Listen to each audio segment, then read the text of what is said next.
বন্ধুরা, the Avengers মুভিটি Marvel cinematic ইউনিভার্সের ইনফিনিটি সাগার প্রথম পেজের শেষ মুভি, যেটি রিলিজ হয়েছিল সাল 2012-তে এবং এটি সেই প্রথম সুপারহিরো মুভি ছিল যেখানে মার্ভেলের বেশিরভাগ সুপারহিরো একসাথে এসেছিল এবং এক জায়গাতে অ্যাসেম্বল হয়েছিল।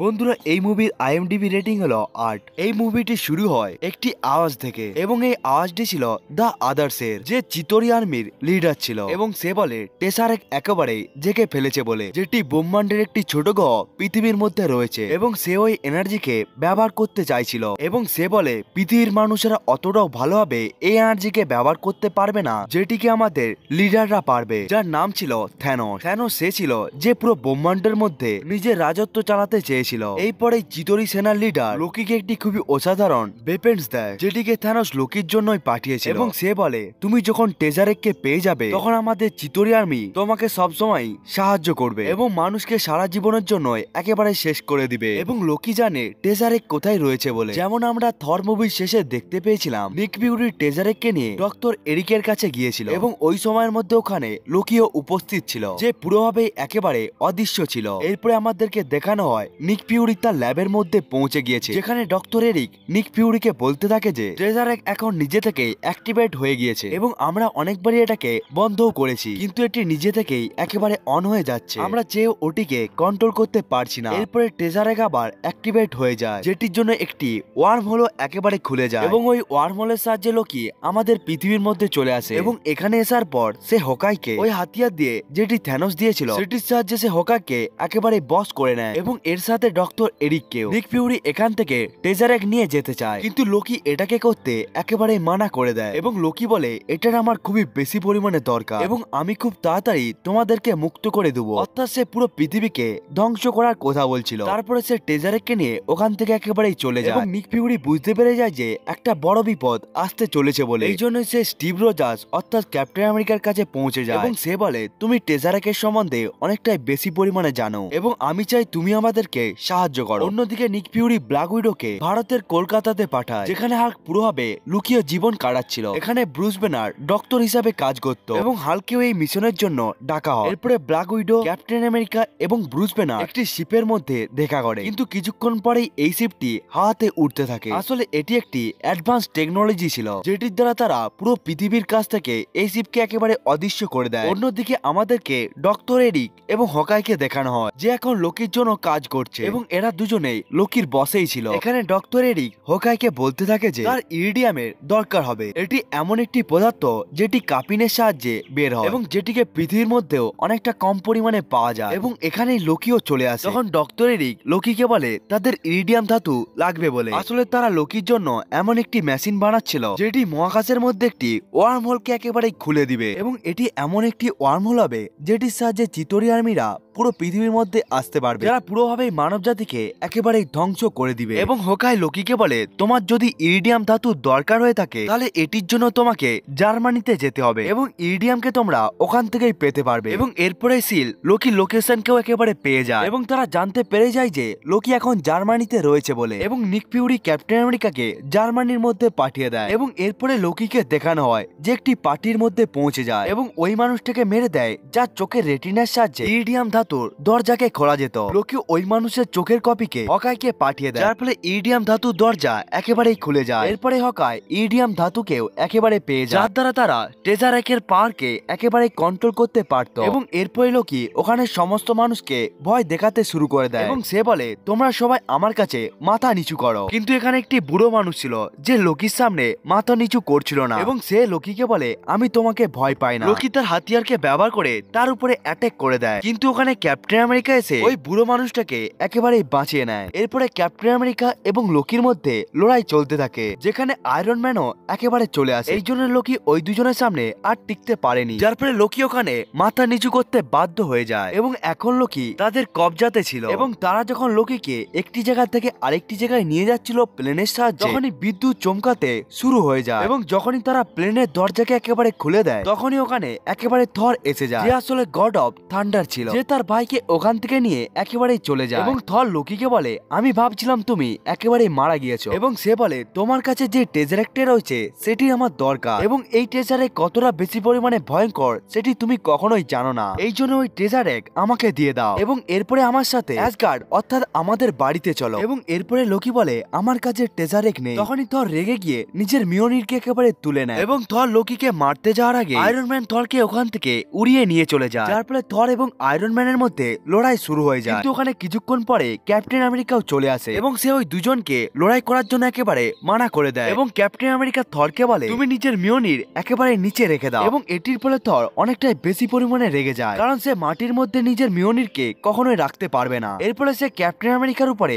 হামলা করে দেয়। এর ফলে ক্যাপ্টেন আমেরিকা নিজের সিলকে আগে করিয়ে নেয়, যেটি আসলে খুবই একটি শক্তিশালী ধাতু দিয়ে তৈরি হয়েছিল এবং ওখান থেকে এমন একটি তরঙ্গ উৎপন্ন হয় যার ফলে থর অনেকটাই দূরে গিয়ে পড়ে যায়। এরপরে আমাদেরকে লোকিকে দেখানো হয় যে শিল্ডের কাছে একেবারে বন্দী ছিল। এরপরে থরও তাদের সাথে এসে যায়, কারণ সে এখন বুঝতে পেরে গিয়েছে তাদের এখন একটি উদ্দেশ্য রয়েছে বলে, এবং সেটি হলো টেজারেককে আবার ফিরে পাওয়া। এবং সে চিতরি আর্মির কথাও বলে যারা পৃথিবীর মধ্যে সে মানুষদের সাথে লড়াই করতে চায় এবং তাদেরকে লিড করবে লোকি। এবং এখানে আয়রন ম্যান এখন চলে আসে এবং সে বলে লোকি ইরিডিয়ামকে এই জন্যই চুরি করেছে কারণ সে ওটির সাহায্যে টেজারেককে একেবারে কন্ট্রোল করতে পারবে, কিন্তু টেজারেককে চালানোর জন্য তাদের অনেকটাই বেশি পরিমাণে এনার্জির দরকার হবে এবং যেটিকে তারা শুধুমাত্র তার কোম্পানি স্টার্ক ইন্ডাস্ট্রি থেকেই পাবে, কারণ স্টার্ক ইন্ডাস্ট্রি নিজের পাওয়ারকে পায় আগ রিয়েক্টরের সাহায্যে এবং ওটি আপনা আপনি 1 বছর ধরে চলতে পারে। এবং কিছুক্ষণ পর ওখানে নিক ফিউরিও চলে আসে এবং তারা জানতে পেরে যায় যে সিল্ডো টেজারেককে ব্যবহার করে খুবই শক্তিশালী ওয়েপেনকে বানাতে চাইতো। এরপরে নিক ফিউরি বলে এটা সব হয়েছে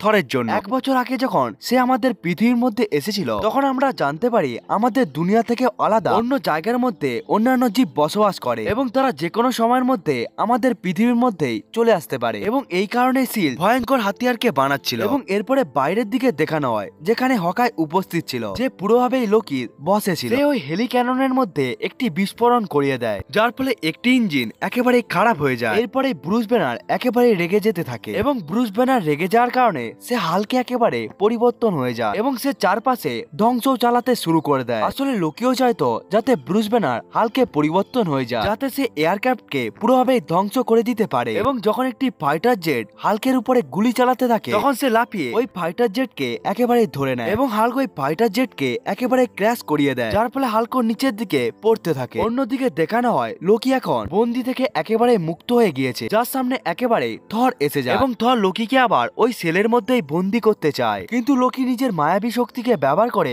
ওখান থেকে একেবারে অদৃশ্য হয়ে যায়, যার ফলে ভুলবশত থর ওই সেলের মধ্যে পৌঁছে যায় এবং এরপরে লোকি সেলের দরজাকেও একেবারে বন্ধ করে দেয় এবং তাকে এয়ারক্রাফট থেকে একেবারে নিচে ফেলিয়ে দেয় এবং ওই সেলটি খুবই তাড়াতাড়ি মাটির দিকে পড়ছিল এবং মাটিতে ওই সেলটি পড়ার আগেই থর ওখান থেকে একেবারে বাইরে বেরিয়ে চলে আসে। এবং এরপরে হোকাইকে দেখানো হয় যে নিজের তীরকে ব্যবহার করে ওই এয়ারক্রাফটের আরেকটি ইঞ্জিনকেও একেবারে বন্ধ করে দেয় এবং এরপরে ওখানে ব্ল্যাক উইডো একেবারে এসে যায়, যে হোকাইয়ের সাথেও একেবারে লড়াই করতে শুরু করে দেয় এবং লড়াই করার সময় হোকাইয়ের মাথায় অনেকটাই বেশি পরিমাণে আঘাত লেগে যায়, যার ফলে হোকাই আবার নিজের নর্মাল অবস্থাতেই পৌঁছে যায়, অর্থাৎ সে এখন লোকির কন্ট্রোল থেকে একেবারে মুক্ত হয়ে গিয়েছে। এরপরে আমাদেরকে ক্যাপ্টেন আমেরিকা এবং আয়রন ম্যানকে দেখানো হয় যারা এয়ারক্রাফটের ইঞ্জিনকে একেবারে ঠিক করার চেষ্টা করছিল, কিন্তু এখন দুটো ইঞ্জিনই একেবারে বন্ধ হয়ে গিয়েছিল, যার ফলে ওই এয়ারক্রাফটটি নিচের দিকে পড়ে যাচ্ছিল, কিন্তু আয়রন ম্যান নিজেই ওই ইঞ্জিনগুলোকে ঘোরাতে শুরু করে দেয়, যার ফলে ইঞ্জিনটি আবার পুরোভাবে অ্যাক্টিভেট হয়ে যায়। এরপরে আবার আমাদেরকে লোকিকে দেখানো হয় যার সামনে ফিল কোলসন এসে যায়, যে আসলে শিল্ডের খুবই ইম্পর্টেন্ট একটি এজেন্ট ছিল। এরপরে লোকি ফিল কোলসনকে মেরে এবং সেই হাতিয়ারটিকে দিয়ে যেটি থ্যানোস তাকে পাঠিয়েছিল সেটিকে নিয়ে একেবারে ওখান থেকে চলে যায়। ফিল কোলসনের মৃত্যুর পর সবাই অনেকটা বেশি পরিমাণে দুঃখী হয়ে যায় এবং তার মৃত্যুর ফলে সমস্ত সুপারহিরো এক জায়গায় চলে আসে। আসলে নিক ফিউরির এটি প্ল্যান ছিল, সে আসলে সুপারহিরোর একটি টিম বানাতে চেয়েছিল যার নাম রেখেছিল সে দ্য অ্যাভেঞ্জার। টনি স্টার্ক এখন জেনে গিয়েছিল লোকি এখন স্টার্ক ইন্ডাস্ট্রিতে যাবে বলে, কারণ যেই এনার্জিটির এখন দরকার সেটি শুধুমাত্র এখন স্টার্ক ইন্ডাস্ট্রির মধ্যেই পাওয়া যাবে। এবং যখন টনি স্টার্ক অর্থাৎ আয়রন ম্যান নিজের ইন্ডাস্ট্রির মধ্যে পৌঁছে যায় তখন সে ওখানে ডক্টর এরিককে দেখতে পায় এবং ডক্টর এরিক ওই মেশিনকে একেবারে স্টার্ট করে দিয়েছিল যার ভেতরে একটি টেজারেকও ছিল। টনি স্টার্ক ওটিকে ব্লাস্ট করারও চেষ্টা করছিল, কিন্তু তার কম্পিউটার বলে ওটিকে আর বন্ধ করা যাবে না এবং ওটির চারপাশে একটি সুরক্ষার কবচও রয়েছে। এবং কিছুক্ষণ পরে ওখান থেকে খুবই বেশি পরিমাণে এনার্জি বাইরে বেরোতে থাকে, যেটি আকাশের মধ্যে একটি ব্ল্যাক হোলকেও একেবারে খুলে দেয় এবং ওখান থেকে চিতরি আর্মি আমাদের পৃথিবীর মধ্যে চলে আসে এবং সমস্ত অ্যাভেঞ্জার চিতরি আর্মির সাথে লড়াই করতেও শুরু করে দেয়। এবং এরপরে আমাদেরকে থরকে দেখানো হয় যে নিজের ভাই লোকির সাথে লড়াই করছিল এবং থর লোকিকে বোঝানোর চেষ্টা করে তোমাকে এটা বন্ধ করতে হবে বলে, যার দ্বারা চিতোরে আর্মি আমাদের পৃথিবীর মধ্যে আসছে। কিন্তু লোকি বলে এটাকে আর কখনোই বন্ধ করা যাবে না এবং এদের দুজনের মধ্যে অনেকটাই বেশি পরিমাণে লড়াইয়ের পর লোকি নিজের জীবনকে বাঁচিয়ে ওখান থেকে একেবারে পালিয়ে যায়, কিন্তু তার বেপেনটি ওখানে একেবারে রয়ে যায়। এরপরে আমাদেরকে ব্রুস ব্যানারকে দেখানো হয় যে সব থেকে লেটে আসে এবং তখনই আয়রন ম্যান চিতোরে আর্মির একটি বড় জায়ান্ট মনস্টারকে নিয়ে আসতে থাকে, যেটিকে ধ্বংস করা পুরোভাবে অসম্ভব ছিল। তখনই ক্যাপ্টেন আমেরিকা ব্রুস ব্যানারকে বলে এখন তোমার পালা, এবং এটা সঠিক সময় রেগে যাওয়া। এবং ব্রুস ব্যানার বলে এটাই হলো আমার গোপনতা, আমি সব সময় রেগেই থাকি। এরপরে সে একেবারে হালকে পরিবর্তন হয়ে যায়, যার একটি মাত্র পাঞ্চের ফলে ওই বড় চিতোরি মনস্টারটি একেবারেই ধ্বংস হয়ে যায়। কিন্তু ওই বড় মনস্টারকে মারার পর মহাকাশ থেকে আরো বড় বড় দুটি বড় চিতোরি মনস্টার আসতে থাকে। আসলে ওই পোর্টাল থেকে অনেক ধরনের চিতোরি আর্মি আমাদের পৃথিবীর মধ্যে আসছিল এবং আমাদের অ্যাভেঞ্জার তাদের সবার সাথে লড়াই করছিল। এবং এরপরে হাল্ক লোকির কাছে পৌঁছে যায় এবং লোকি হাল্কে বলে তোমাকে আমার কাছে মাথা নিচু করতে হবে, কারণ আমরা হলাম দেবতা আর তোমরা হলে সাধারণ মানুষ। হাল্ক এটার ফলে অনেকটাই বেশি পরিমাণে রেগে যায় এবং সে লোকিকে অনেকটাই খারাপ ভাবে মারে, যার ফলে লোকি ওখানে একেবারে অজ্ঞান হয়ে যায়। এরপর আমাদেরকে ডক্টর এরিককে দেখানো হয় যে আবার নিজের সেন্সেসে এসে গিয়েছে, অর্থাৎ সে এখন লোকির কন্ট্রোল থেকে একেবারে বাইরে বেরিয়ে এসেছে এবং সে ওখানে ব্ল্যাক উইডোকে বলতে থাকে আমাদেরকে যদি টেজারেককে বন্ধ করতে হয় তাহলে আমাদের লোকির বেপেনের দরকার হবে, যেটি তাদের কাছ থেকে কিছুটা দূরেই পড়েছিল। এরপরে আমাদেরকে নিক ফিউরিকে দেখানো হয় যাকে উপর থেকে কমান্ড দেওয়া হয়েছিল ম্যানহাটনের মধ্যে পরমাণু বোমা ফেলিয়ে দেওয়ার জন্য, যাতে সমস্ত চিতোরি আর্মি এবং ওই টেজারেকের দ্বারা চলা ওই মেশিনটি বন্ধ হতে পারে। কিন্তু নিক ফিউরি ওটিকে একেবারে মানা করে দেয়, কারণ ম্যানহাটনের মধ্যে অনেক সাধারণ মানুষই বসবাস করে। কিন্তু নিক ফিউরির কথাকে একেবারে শোনা হয়নি, কারণ হাই কমান্ডাররা সমস্ত দুনিয়াকে বিপদের মুখে আর ফেলাতে চায় না, যার ফলে ওখান থেকে একটি ফাইটার জেট একেবারে উড়ে চলে যায় এবং নিক ফিউরি আয়রন ম্যানকে বলে তুমি যেই জায়গায় রয়েছে অর্থাৎ ম্যানহাটনের মধ্যে খুবই তাড়াতাড়ি একটি পারমাণবিক বোমার হামলা হতে চলেছে এবং এখান থেকে একটি জেটও উড়ে চলে গিয়েছে। আয়রন ম্যানের স্যুটের পাওয়ার প্রায় শেষই হয়ে আসছিল, এরপরেও সে উড়ে চলে যায় যেই দিক থেকে পারমাণবিক বোমার হামলা হবে। এরপরে এই মিসাইলকে একেবারে লঞ্চ করে দেওয়া হয় এবং এখন ব্ল্যাক উইডোর কাছে লোকির হাতিয়ারটিও একেবারে চলে এসেছে এবং সে সবাইকে বলে সে এই পোর্টালকে একেবারে বন্ধ করে দিতে পারবে। কিন্তু আয়রন ম্যান এটাকে করতে একেবারে মানা করে দেয়, কারণ একটি মিসাইলকে একেবারেই ছেড়ে দেওয়া হয়েছে যেটি 1 মিনিটের মধ্যে ম্যানহাটনের মধ্যে পৌঁছে যাবে, কিন্তু আমি জানি ওটাকে কোন জায়গায় পৌঁছে দিতে হবে। এবং এরপরে আয়রন ম্যান মিসাইলকে একেবারে ধরে নেয় এবং মিসাইলের দিকে সে এমন দিকে পরিবর্তন করে দেয় যে দিক থেকে চিতোরি আর্মি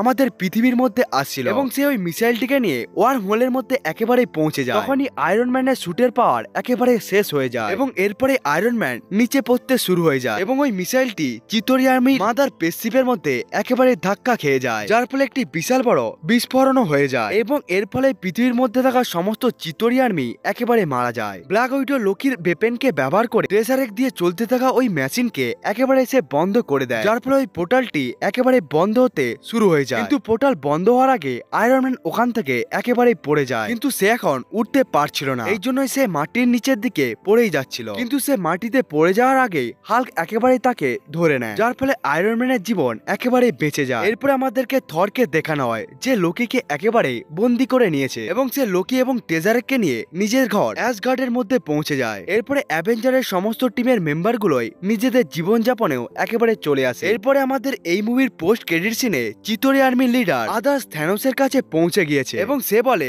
তারা মানুষদের কাছ থেকে লড়াইকে একেবারে হেরে গিয়েছে এবং যেমন লোকি বলেছিল মানুষ অনেকটাই বেশি পরিমাণে ভীতু এবং দুর্বল হয়ে থাকে, এমনটা কিছুই নয়, বরং তারা সাহসের সাথে অনেকটাই ভালোভাবে লড়াই করতে থাকে। মানুষের সাথে লড়াই করা মানে মৃত্যুর সাথে গোলা লাগানো। এরপরে আমাদেরকে থ্যানোসের একটি ঝলককে দেখানো হয় যার মুখের মধ্যে একটি হাসি ছিল। এর সাথে এই মুভিটি এখানেই শেষ হয়ে যায়। বন্ধুরা আজকের এই মুভি এক্সপ্লেনেশনটা আপনাদেরকে কেমন লেগেছে কমেন্ট করে বলতে ভুলবেন না। বন্ধুরা আপনারা যদি এই চ্যানেলে নতুন এসে থাকেন তাহলে চ্যানেলটাকে সাবস্ক্রাইব করবেন এবং ভিডিওটা ভালো লাগলে লাইক করতেও ভুলবেন না। বন্ধুরা আজকের ভিডিওটা এতটা পর্যন্তই, দেখা হচ্ছে অন্য একটি ভিডিওতে, ততক্ষণের জন্য বাই বাই।